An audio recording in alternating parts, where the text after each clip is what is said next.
Hello friends, Anay classes के YouTube channel में आप सभी का हार्दिक स्वागत है। आज हम लोग जो है क्लास 10th के एक सबसे महत्वपूर्ण चैप्टर त्रिकोणमिति के बारे में अध्ययन करेंगे।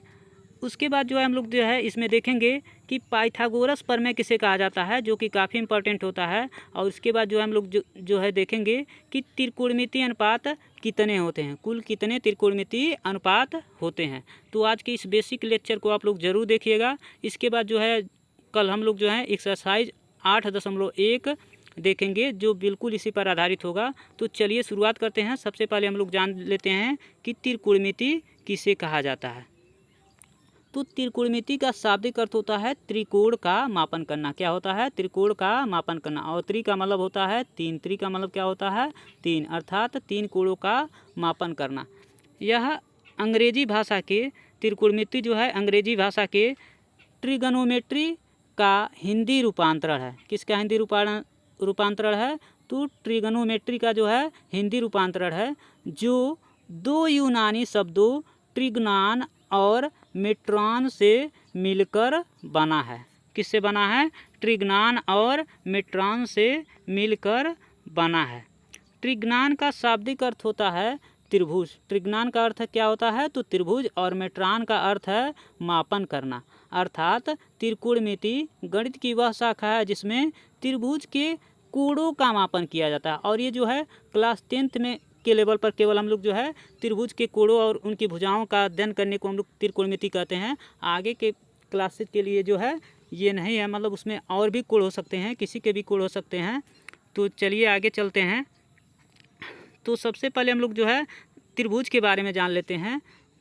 सबसे पहले हमने क्या किया है, एक जो है ABC एक त्रिभुज बनाया है जिसमें जो है कोण भी जो है 90 डिग्री लिए हैं। कितना? 90 डिग्री। क्योंकि जो है त्रिभुज क्या बनाए हम लोग जो है एक समकोण त्रिभुज बनाए हैं। और 90 डिग्री के सामने वाली भुजा जो होती है उसे हम लोग क्या कहते हैं? तो कर्ण कहते हैं। क्या कहते हैं? हमेशा जो 90 डिग्री के सामने वाली भुजा होगी उसे जो है हम लोग कर्ण कहेंगे।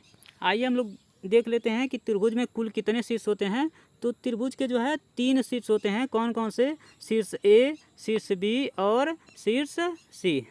और त्रिभुज की कितनी भुजाएं होती हैं? तो त्रिभुज की जो है 3 भुजाएं होती हैं, भुजा AB, भुजा BC और भुजा CA।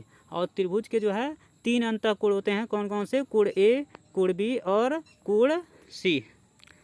और हम लोग जो है ये जानते हैं कि त्रिभुज के तीनों अंतःकोण का योग कितना होता है। तो त्रिभुज के तीनों अंतःकोणों का योग जो है 180 डिग्री होता है। अर्थात कोण A प्लस कोण B प्लस कोण C बराबर क्या हो जाएगा? 180 डिग्री। और अभी हम लोग देख रहे हैं कि कोण B का मान कितना है? तो 90 डिग्री है। तो कोण B का मान हम रख दिए हैं 90 डिग्री। तो कोण A प्लस कोण C का मान यदि हमको निकालना है तो क्या करेंगे हम लोग जो है 180 डिग्री में से 90 डिग्री को घटा देंगे। तो कोण A प्लस कोण C का मान कितना हो गया? 90 डिग्री।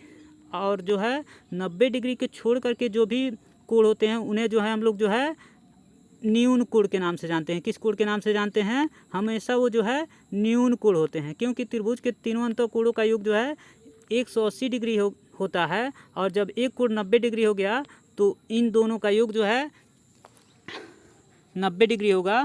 और यदि अलग अलग कोणों की बात किया जाएगा तो कोण C ये भी क्या होगा? एक न्यून कोण होगा। और कोण A भी क्या होगा? एक न्यून कोण होगा। आइए चलते हैं आगे।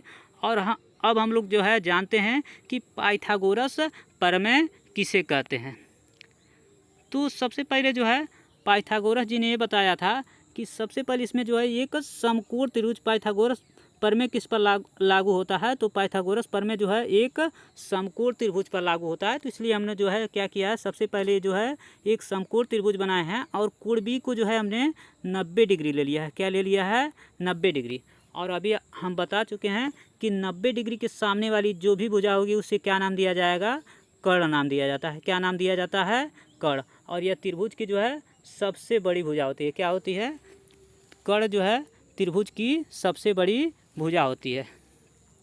और इस त्रिभुज में जो है हमने जो है कोण C को जो है थीटा मान लिया है। और थीटा क्या होता है? तो जो भी अज्ञात न्यून कोण के लिए ग्रीक भाषा का अक्षर थीटा का प्रयोग करते हैं। किसका? जो अज्ञात न्यून कोण होता है उसी के लिए जो है हम लोग जो है थीटा का प्रयोग करते हैं। और जो है जिस भी एंगल को आप मान रहे हैं उसके सामने वाली हमेशा भुजा को क्या नाम दिया जाएगा, लंब। जिस भी एंगल को आपको ज्ञात करना है उसके सामने वाली जो भुजा होगी, जैसे हम इसे जो है सी को जो है थीटा माने हैं, तो थीटा के सामने जो भी भुजा होगी उसका नाम क्या रहेगा, तो उसका नाम रहेगा लंब। क्या नाम रहेगा, लंब। और बाकी जो बच्चा क्या हो जाएगा, आधार। तो हमने उसी प्रकार से इसका नामकरण किया है।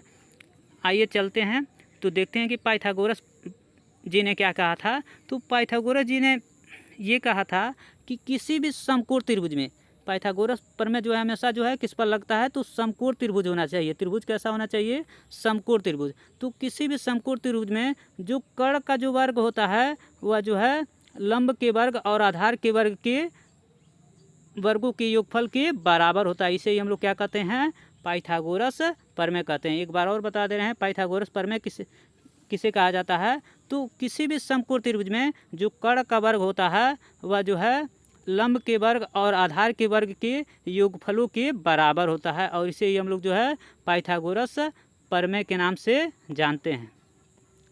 अब आइए जो है हम लोग जो है त्रिकोणमितीय अनुपात जान लेते हैं कि कुल कितने त्रिकोणमितीय अनुपात हैं। तो फ्रेंड्स जो है त्रिकोणमितीय अनुपात का सबसे पहले आप लोग मतलब जानिएगा। अनुपात का मतलब होता है अंश बट्टा हर। क्या होता है, अंश बट्टा हर। अनुपात का मतलब क्या होता है, अंश बट्टा हर। तो अनुपात का मतलब होता है अंश बट्टा हर। तो कुल जो है 6 त्रिकोणमितीय अनुपात होते हैं। कौन कौन से, एक जो होता है साइन थीटा, और साइन थीटा बराबर होता है लंब बट्टा कर्ण। एल का मतलब लंब होता है और के का मतलब समझिएगा कर्ण को हम लोग जो है के से प्रदर्शित कर रहे हैं। कर्ण को किससे प्रदर्शित कर रहे हैं, के से, और लंब को जो है हम लोग जो है प्रदर्शित कर रहे हैं एल से। तो आइए देख लेते हैं। कर्ण को हम लोग के से प्रदर्शित करेंगे, आधार को जो है ए से प्रदर्शित करेंगे, और लंब को जो है एल से प्रदर्शित करेंगे। तो साइन थीटा बराबर क्या होता है, तो साइन थीटा बराबर होता है लंब बट्टा कर्ण। कास थीटा बराबर क्या होता है, तो कास थीटा बराबर होता है आधार बट्टा कर्ण। और टैन थीटा बराबर क्या होता है, तो टैन थीटा बराबर होता है लंब बट्टा आधार। क्या होता है, लंब बट्टा आधार।